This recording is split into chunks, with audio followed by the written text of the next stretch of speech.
Louvado seja o nosso Senhor Jesus Cristo, para sempre seja louvado. Meus irmãos, vamos terminar hoje o Evangelho segundo São Mateus. Graças a Deus. Hoje nós faremos então os capítulos 27 e 28 deste Evangelho segundo São Mateus, encerrando então a leitura do Evangelho. Que grande graça, né? É uma grande graça. Nós temos que louvar a Deus, bendizer ao Senhor que está nos dando essa oportunidade, que está nos dando essa chance. Bendito, louvado e adorado seja Deus, né? Rezemos juntos então pelo sinal da Santa Cruz. Livrai-nos Deus nosso Senhor dos nossos inimigos, no nome do Pai, do Filho e do Espírito Santo. Amém. Vinde, Espírito Santo, enchei os corações dos vossos fiéis e acendei neles o fogo do vosso amor. Enviai-nos, ó Pai, o vosso Espírito, e tudo será criado, e renovareis a face da terra. Oremos. Ó Deus, que instruíste os corações dos vossos fiéis com a luz do Espírito Santo, fazei que apreciemos retamente todas as coisas, segundo o mesmo Espírito, e gozemos sempre de sua consolação, por Cristo Senhor nosso. Amém. Então, capítulo 27 de São Mateus. Chegando a manhã, todos os príncipes dos sacerdotes e os anciãos do povo reuniram-se em conselho para entregar Jesus à morte. Ligaram-no e o levaram ao governador Pilatos. Então, eles decidem definitivamente entregar Jesus à morte. Eles tomam essa decisão de entregar Jesus à morte, não é? E aqui, a partir do versículo 3, vai dizer do suicídio de Judas, né? Porque Judas entregou Jesus. Judas era do partido dos Zelotas, ele esperava um Messias político, um Messias que ia lutar com armas, um Messias que não era o Messias autêntico, não era quem era Jesus, né? E então, ele ali decepcionado, de certa forma, ali com a pessoa de Jesus, com o Messias que ele esperava não era bem aquele, ele entrega Jesus, né? Ele também que era ladrão, que gostava, né, de dinheiro, que roubava, ele era o tesoureiro dos 12, que ele roubava o dinheiro, né? Então, Judas, ele traz Jesus. Só que Judas, então, ele vai acompanhando o processo. A gente percebe isso porque Judas, vai dizer o traidor, vendo-o condenado, tomado de remorsos, foi devolver ao príncipe dos sacerdotes e aos anciãos as 30 moedas de prata, dizendo: pequei, entregando o sangue de um justo. E eles responderam: que nos importa, isso é lá contigo. E ele jogou no templo as moedas de prata, saiu e foi enforcar-se. Ah, mas então nós, tadinho de Judas, né? Tadinho de Judas mesmo, mas não no sentido que ele então tenha sido injustiçado e que a gente veja Judas de uma forma muito errada, não. Judas teve, aqui vai dizer que ele teve remorso.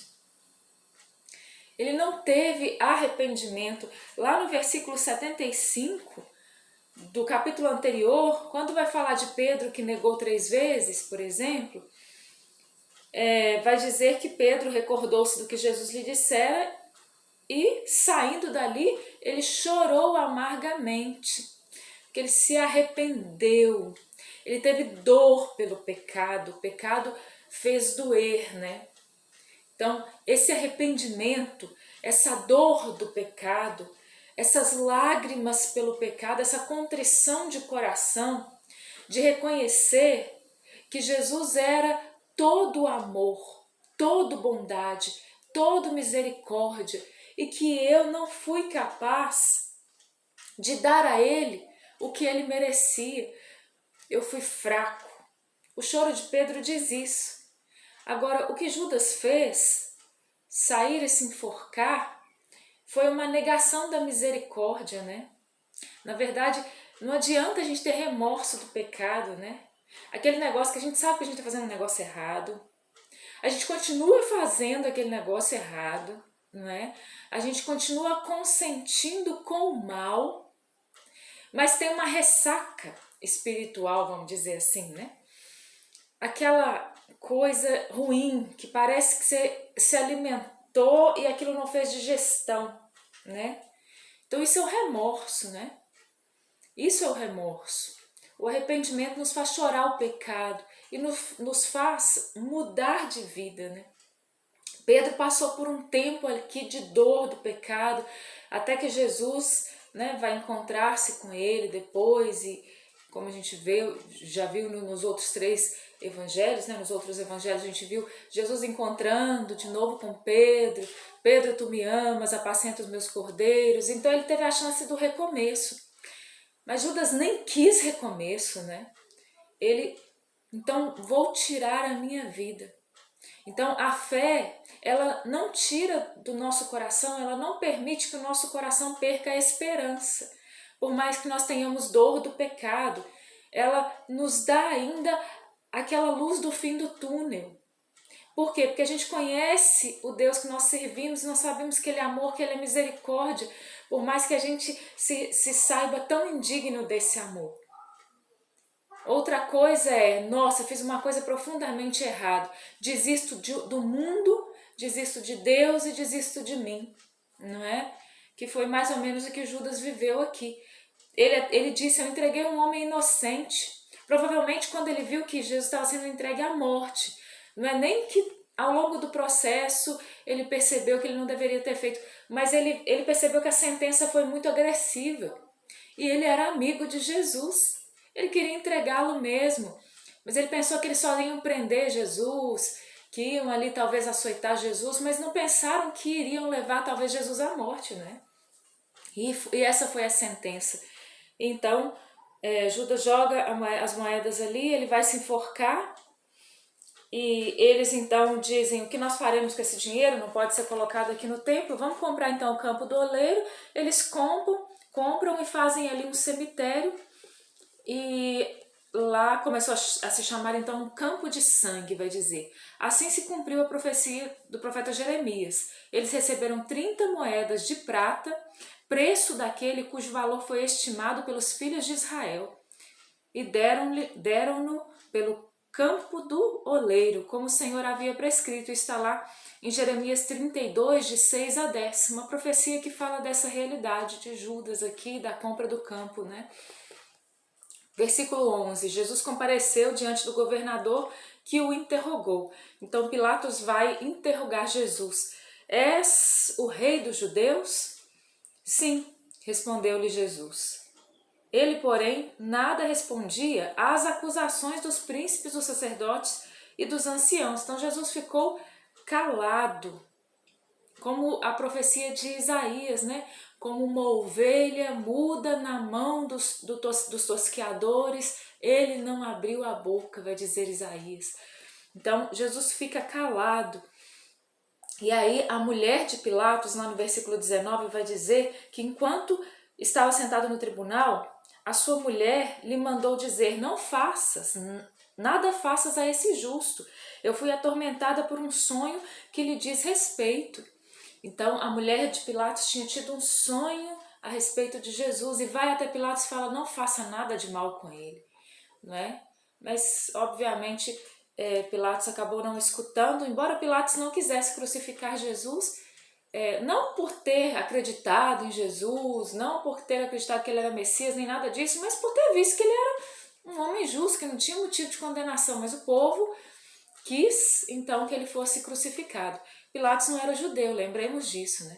E ali os chefes, as autoridades, com aquela multidão que gritava, crucifica-o, foi que levaram Pilatos a fazer isso, né? A tomar essa decisão. Então ele ficou passivo diante disso.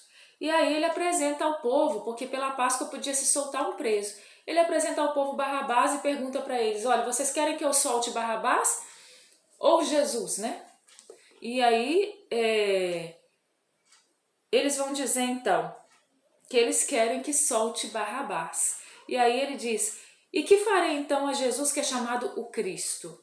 O governador, não, todos responderam, seja crucificado. O governador tornou a perguntar que mal fez ele, e eles gritavam mais forte ainda, não queriam nem saber de conversa com Pilatos. Que seja crucificado, crucifica-o. Pilatos viu que nada adiantava, mas que ao contrário o tumulto crescia, e ele fez com que lhe trouxessem água, lavou as mãos diante do povo e disse: sou inocente do sangue deste homem, isso é lá convosco. E todo o povo respondeu: caia sobre nós o seu sangue, sobre os nossos filhos. Meu Deus, eles não sabiam o que estavam fazendo, né, gente? Hoje nós clamamos realmente o sangue de Jesus sobre nós e sobre os nossos filhos, né? Mas para que nós sejamos lavados por esse sangue, para que nós sejamos purificados por esse sangue, para que nós sejamos libertos por esse sangue. E o povo só queria ver mesmo era o sangue sendo derramado, né? Libertou então Barrabás e mandou açoitar Jesus e lhe entregou para ser crucificado. Os soldados do governador conduziram Jesus para o pretório e rodearam-no com todo o pelotão. Arrancaram-lhe as vestes, colocaram-lhe um manto escarlate. Depois trançaram uma coroa de espinhos, meteram na cabeça, puseram-lhe na mão uma vara, dobrando os joelhos diante dele, diziam com escárnio: salve, rei dos judeus! Cuspiam-lhe no rosto.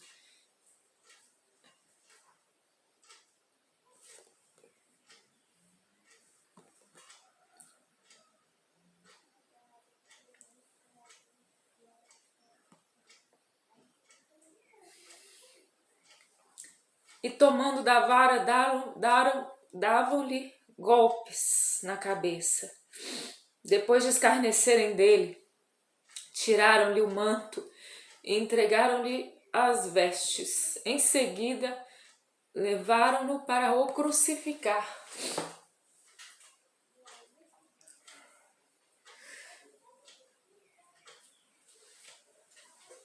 Jesus foi humilhado, não é?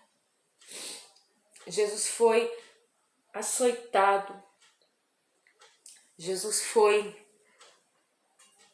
escarnecido pelos nossos crimes, pelos nossos pecados.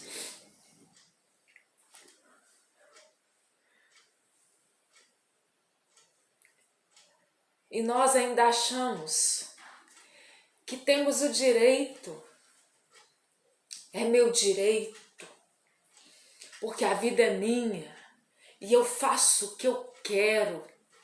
É meu direito viver isso. É meu direito viver desse jeito. É meu direito levar uma vida errada. É meu direito. Eu tenho o direito de ser feliz, né? Eu tenho o direito de viver desse jeito, eu tenho o direito de fazer o que eu quiser. Jesus abriu mão dos seus próprios direitos. São Paulo vai dizer que ele aniquilou-se a si mesmo, fazendo-se obediente até a morte, e morte de cruz. E nós somos desobedientes, filhos indóceis e rebeldes, no meio de uma geração indócil e rebelde, que se acha no direito de viver do jeito que dá na cabeça. Como dizem aí, né? Essas propagandas do mundo gritando, parecem placas do inferno, não é? Meu corpo, minhas regras, né? Que vai dizer assim: a sexualidade é minha e eu vivo ela do jeito que eu quiser, com quem eu quiser. E vai dizer assim: esse negócio de família não existe. E vai dizer assim: essa bobagem dos cristãos, essa bobagem da igreja. Eu até vou na igreja, mas isso aí é tudo bobagem. Eu não quero nem saber disso. Tenhamos a coragem de olhar para aquele que foi transpassado de amor por nós na cruz, para ver se a gente toma vergonha na cara e muda de vida. Saindo, encontraram um homem de Cirene chamado Simão. a quem obrigaram a levar a cruz de Jesus. Chegaram ao lugar chamado Gólgota, isto é, lugar do crânio. Deram-lhe de beber vinho misturado com fel. Ele provou, mas se recusou a beber. Depois de o haverem crucificado, dividiram as suas vestes entre si, tirando a sorte. Cumpriu-se assim a profecia do profeta: repartiram entre si as minhas vestes, e sobre o meu manto lançaram a sorte. Sentaram-se e montaram guarda. Por cima de sua cabeça penduraram um escrito dizendo o motivo de sua crucificação: Este é o Rei dos Judeus. Ao mesmo tempo foram crucificados com ele 2 ladrões, um à direita e outro à esquerda. Os que passavam injuriavam, sacudiam a cabeça e diziam: Tu que destróis o templo e o reconstróis em 3 dias, salva-te a ti mesmo, se és o Filho de Deus, desce da cruz. Os príncipes dos sacerdotes, os escribas, os anciãos zombavam dele. Ele salvou a outros e não pode salvar-se a si mesmo. Se és o Rei dos judeus, desce agora da cruz e nós desça agora da cruz e nós creremos nele. Confiou em Deus, Deus o livre agora, se o ama, porque ele disse: Eu sou filho de Deus. E os ladrões crucificados com ele também o ultrajavam. E eu e você o ultrajamos. Porque a gente às vezes diz assim, hipócritas que nós somos, muitas vezes a gente diz assim, alguns dizem assim: coitado de Jesus, olha lá o que fizeram com ele. Não, meu irmão, minha irmã, olha o que eu fiz com ele. Olha para o seu pecado e diga diante do seu pecado: olha o que o meu pecado fez com ele. Não diga: olha o que fizeram com ele. Não digamos: olha o que eles fizeram com ele. Digamos: olha o que nós fizemos com ele. Olha o que eu fiz com ele. Olha o que o meu pecado fez com ele. O meu pecado esmagou o Senhor da minha vida. E talvez assim a gente mude de uma vez por todas de vida e deixe de ser hipócrita. E deixe de ser mentiroso. Os mentirosos não herdarão o reino dos céus. Nós vivemos num mundo da mentira. O pai da mentira é o demônio, é Satanás. E no meio desse mundo da mentira ninguém aguenta mais. Ninguém aguenta mais um mundo de mentira. Um mundo de brilho, né? Um mundo de brilho, um mundo de purpurina. Ninguém aguenta isso mais. Ninguém dá conta disso mais. Nossa geração não dá conta mais. É mentira em tudo quanto é canto. É mentira nas novelas. É mentira nos filmes, nas séries. É mentira na internet, é mentira para tudo quanto é mentira dentro das nossas casas, é mentira ao nosso redor. Um mundo de mentiras, né? Onde tudo parece lindo, o pecado parece brilhante, parece maravilhoso, mas o nosso pecado esmagou o Senhor da glória. Se a gente não entender isso nessa quaresma, é vã a nossa quaresma. É vã a nossa quaresma. E Jesus morreu em vão por nós. Eu pergunto para você: será que nós crucificamos o Senhor da glória em vão com o nosso pecado porque a gente ainda quer viver uma vida errada e vai ficando velho assim, já reparou? Misericórdia, o pecado, a gente vai envelhecendo e continua pecando. Tem gente que pensa assim na juventude: não, eu peco enquanto eu sou jovem, depois que eu ficar mais velho eu tomo juízo na minha cabeça. Toma nada. A conversão é hoje. Se você tem aí 15 anos, 20 anos, 30 anos, 40 anos, 80 anos, toma vergonha na cara. Em nome de Jesus, tomemos vergonha na cara. Vamos parar com isso. A gente fica cobertando o pecado. Deixa eu cobrir o pecado. Deixa eu esconder o pecado. Passa a vida inteira escondendo o pecado. Ninguém aguenta isso mais, meus irmãos. Ninguém aguenta isso mais. Me desculpem. E não desliga o vídeo porque está escutando a verdade, não. Continua vendo o vídeo. Tenha honradez de escutar, de continuar escutando. Porque a palavra de Deus não sou eu que estou falando. E desde a hora sexta até a hora nona, cobriu-se toda a terra de trevas. Próximo da hora nona, Jesus exclamou com voz forte: Eli, Eli, lama sabachthani, que quer dizer: meu Deus, por que me abandonastes? A essas palavras, alguns dos que estavam ali diziam: ele chama por Elias. Imediatamente um deles tomou uma esponja, embebeu-a em vinagre e apresentou-lhe na ponta de uma vara para que bebesse. Os outros diziam: deixa, vejamos se Elias vem socorrê-lo. Jesus de novo lançou um grande brado e entregou a alma.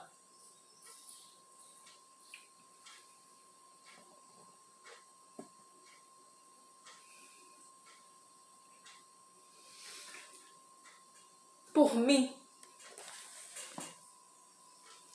por você. Ele se entregou até a morte.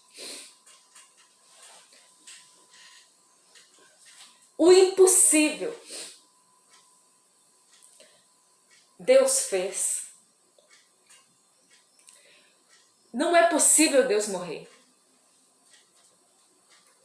Não é possível. E Deus, imortal, decidiu morrer na cruz, na pior condenação possível. Jesus estava nu na cruz. Era crucifixo. Hoje a gente vê, né, com um paninho, a gente coloca, faz as imagens do crucifixo assim, por respeito, mas ele estava nu na cruz, desfigurado, vai dizer Isaías, não tinha aspecto humano, aniquilou-se a si mesmo, a kenosis total, o esvaziamento total de si. Deus morreu por você, para te salvar, para que você não seja condenado. E eis que o véu do templo rasgou-se em duas partes, de alto a baixo. A terra tremeu, fenderam-se as rochas, os sepulcros se abriram e os corpos de muitos justos ressuscitaram. Saindo de suas sepulturas, entraram na cidade santa depois da ressurreição de Jesus e apareceram a muitas pessoas. O centurião e seus homens que montavam guarda a Jesus, diante do estremecimento da terra e de tudo o que se passava, disseram entre si, possuídos de grande temor: verdadeiramente este homem era filho de Deus. Havia ali também algumas mulheres que de longe olhavam, tinham seguido Jesus desde a Galileia para o servir. Entre elas se achava Maria Madalena, Maria mãe de Tiago, José, a mãe dos filhos de Zebedeu. À tardinha, um homem rico de Arimateia, chamado José, que era discípulo de Jesus, foi procurar Pilatos e pediu-lhe o corpo de Jesus. Pilatos cedeu. José tomou o corpo, envolveu num lençol branco, depositou num sepulcro novo que tinha mandado talhar para si na rocha. Dentro rolou uma grande pedra, à entrada do sepulcro, e foi-se embora. Maria Madalena e a outra Maria ficaram lá, sentadas, defronte do túmulo. Foi crucificado, morto e sepultado, como nós rezamos no credo. O amor se entregou por nós. O amor deu a vida por nós. Amor verdadeiro é aquele que dá a vida. Isso é amor. Amor é aquele que dá a vida, mesmo quando o outro não merece, porque nós não merecíamos o amor de Jesus, porque ele era justo, porque ele é Deus. Nós não merecíamos o amor de Deus, porque nós ofendemos a Deus com o nosso pecado e mesmo assim ele nos amou e se entregou por nós e viveu a solidão do sepulcro e desceu à mansão dos mortos por nós. O lugar do nosso pecado é morto no sepulcro. Esse é o lugar do nosso pecado, por isso o amor chegou até lá. Morto, inerte e destruído, tendo um sepulcro lacrado com uma pedra. Ele chegou até lá para que o nosso pecado ele chegue até lá e ele seja sepultado e morto. Ao terceiro dia a gente vai ver que ele ressuscita para nos dar a vida. E aí tem que nascer a criatura nova, que se vai renovando constantemente a imagem daquele que o criou. Toma vergonha na cara, em nome de Jesus, eu te peço.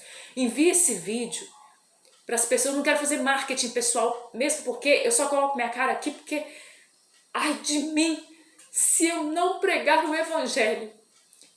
Nem gostaria de estar colocando a minha cara onde quer que seja. Mas coloca esse vídeo, porque o mundo precisa escutar esse evangelho. Porque o mundo precisa saber que um Deus morreu na cruz, que o amor deu a vida.